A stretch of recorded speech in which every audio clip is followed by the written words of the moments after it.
RSA encryption was discovered by Ron Rivest, Adi Shamir, and Leonard Adelman in 1977. It is a method of public key encryption, and every internet user uses it almost every day. Encrypting something means disguising it so that others cannot see what it is. A user, such as a bank, will choose a public key and a private key. When a customer would like to extract money, the bank sends out the public key. The customer's computer then combines the sensitive data with the public key using the RSA encryption algorithm, then sends it back to the bank. The bank then receives this encrypted data, which may look like this, then combines it with their private key using the RSA decryption algorithm, then saves the data. To generate the public key, one must multiply two random prime numbers.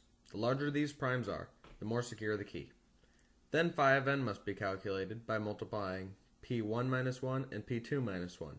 The public exponent is then chosen on the condition that it is an odd number and not a factor of phi n. Lastly, the private key is chosen such that the public key multiplied by it is equal to 1 mod phi n. This can now be determined by using Euclid's extended algorithm. Explaining the algorithm would take too much time, so I have linked it in the description. Now the user has a public and private key. Someone wishing to send them sensitive data will be given the public key and the public exponent.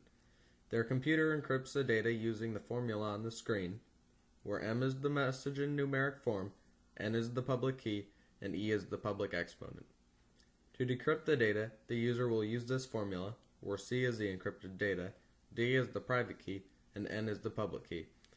The reason why this method is so popular is that even the fastest supercomputer would take millions of years to calculate the private key without knowing the original prime numbers, if they are large enough.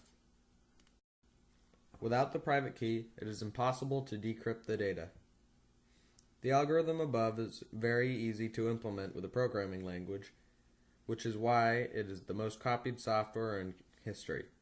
I hope you learned something today, and thanks for watching.